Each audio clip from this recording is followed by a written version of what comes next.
राहुल गांधी की भारत जोड़ो न्याय यात्रा झारखंड के रांची में इस वक्त है और ये बच्चे खड़े हैं जिस पर लिखा हुआ है NSUI लफ्ज रागा राहुल गांधी। तो राहुल गांधी के लिए ये युवाओं का प्रेम है क्योंकि वो युवाओं के न्याय की हक की आवाज़ उठा रहे हैं। मैं आपसे जानना चाहूँगी, भारत जोड़ो न्याय यात्रा झारखंड आई है, रांची आई है, कैसा लग रहा है?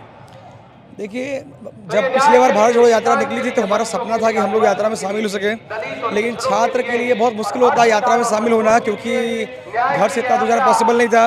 लेकिन हम लोग बहुत भाग्यशाली हैं कि राहुल गांधी जी ने फिर से यात्रा स्टार्ट की और इस बार यात्रा हमारे घर से होकर जा रही है। तो हम लोग पूरे झारखंड भर में यात्रा में साथ हम लोग हैं और हर जगह छात्रों का एक अच्छा रिस्पांस मिला, अच्छा हुजूम देखने को मिल रहा है। जैसे भी देख रहे हैं हर जिले में छात्रों का एक बहुत ज़्यादा भीड़ों का जत्था दिख रहा है भीड़ का, कि छात्रों का हुजूम है जो राहुल गांधी जी से चलने को तैयार है, उनसे बात करने को तैयार है, मिलने को तैयार है। और कहीं ना कहीं देखिए राहुल जी जो न्याय की बात कर रहे हैं छात्रों के साथ, बेरोजगार के साथ न्याय की बात, आज देखिए झारखंड में सबसे बड़ा कोई मुद्दा है छात्रों का तो वो है बेरोजगारी। और क्यों है, अभी आप देखें रेलवे में कितना दिक्कत है वैकेंसी का, अभी आप देखें अग्निवीर वाला मामला देख लीजिए, इतना प्रॉब्लम है बच्चों का। सबसे बड़ा प्रॉब्लम बेरोजगारी है, बच्चे पढ़ के भी करेंगे क्या। आज देखिए यहाँ पे शिक्षा का स्तर जो है, जो बहुत दिक्कत है, रोजगार के स्तर में बहुत दिक्कत है, बहुत प्रॉब्लम, बहुत सी समस्याएं हैं जो हम लोग को उम्मीद है कि राहुल गांधी जी सत्ता में आने के बाद ही कुछ कर पाएंगे, क्योंकि मोदी सरकार से ना छात्रों को उम्मीद है ना किसी को उम्मीद है। आज छात्रों का मन भंग हो चुका है, कोई नहीं चाहता, सब चाहते जल्दी से राहुल गांधी प्रधानमंत्री बने और देश में छात्रों का आवाज़ उठाने वाले, छात्रों के हक की बात करने वाला जो नेता है वो सत्ता में आके बैठे हैं। एक कहावत भी है, पाप का घड़ा जब भरता है तो चारों तरफ त्राहिम त्राहिम मचता है, और आज पूरे देश की स्थिति वही है।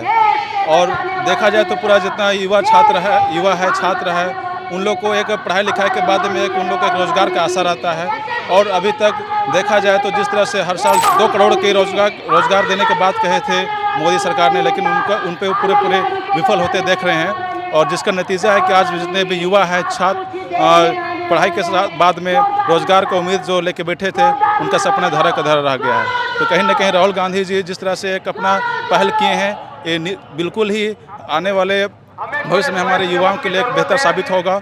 और हम लोग का पूरा प्यार है, पूरा साथ है, पूरा छात्रों का और युवाओं का, पूरा किसानों का, महिलाओं का, सबों का साथ है राहुल गांधी जी के साथ। और निश्चित रूप से हम लोग को उम्मीद है कि पूरे बहुमत के साथ में 2024 में राहुल गांधी जी आएंगे सत्ता में।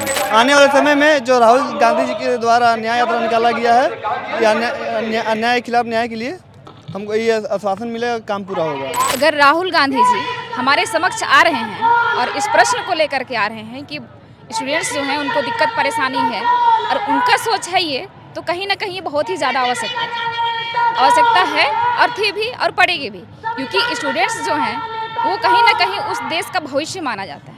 और हमारा इस भारत का अगर भविष्य देखा जाए तो जब अभी वर्तमान सरकार जो है उनकी नेतृत्व में जो समय पर होना चाहिए वो चीज़ नहीं हो पाती है। दूसरी बात रही कि पद खाली रहते हुए भी उस पद को दिखाया तो जाता है, लेकिन उस पद को सामने लाया नहीं जाता। क्यों? एक अगर सैनिक वहाँ पे ड्यूटी करता है बॉर्डर में जा करके और 4 साल के बाद उनको घर में बैठा दिया जाता है, क्या उनको मन लगेगा? जब एक बार हम लोग तन मन धन से उस चीज़ को समर्पित कर देते हैं, अपने देश के लिए अपने तन को, अपने मन को समर्पित कर देते हैं, उसको वापस आने के बाद में फिर कह दिया जाए कि नहीं तुम कुछ अदर रोजगार करो, तो क्या ये पॉसिबल हो सकता है?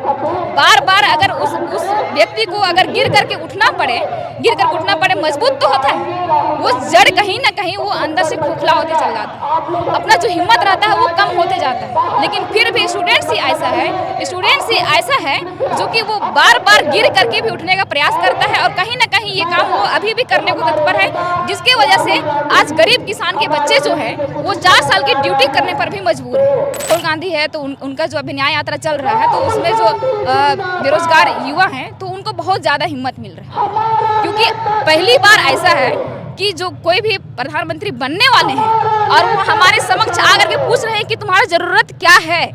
इससे पहले कोई ऐसा सरकार नहीं है जो आकर के पूछा कि बेटा तुम्हारा ज़रूरत क्या है। और आज पहला ये सरकार अगर बनेगा, मैं चाहती हूँ कि ये बने, क्योंकि ये सरकार ये युवा के साथ ही नहीं, स्टूडेंट के साथ ही नहीं, बल्कि गरीब किसान के साथ ही, मजदूर के साथ भी आकर के वो मिलते हैं और बात करते हैं, पूछते हैं कि तुम्हारी आवश्यकता क्या है। जब तक हम सरकार बनाएंगे और अगर हम हमारी जनता का जो है आवश्यकता का चीज़ हम अगर उनको नहीं दे पाते हैं, तो हमारी सरकार रहने की कोई वहाँ पे कार्य नहीं है। अगर इतना ही है, आप उनको अगर नहीं समझ पा रहे हैं तो फिर आपको उस पद पे रहने की कोई हक नहीं है। बहुत बहुत शुक्रिया। ये इस देश के युवाओं की आवाज़ है जो साफ साफ कह रहे हैं कि राहुल गांधी इस देश के प्रधानमंत्री बनेंगे और पहले ऐसे नेता हैं जो सरकार बनने से पहले आकर लोगों से पूछ रहे हैं उनकी परेशानियां क्या है, आपकी दिक्कत क्या है, और इसीलिए इतना समर्थन युवाओं से, किसानों से, महिलाओं से, इस देश के हर वर्ग से इस भारत जोड़ो न्याय यात्रा को मिल रहा है और न्याय का हक मिलने तक की ये लड़ाई जारी रहेगी। न्याय का हक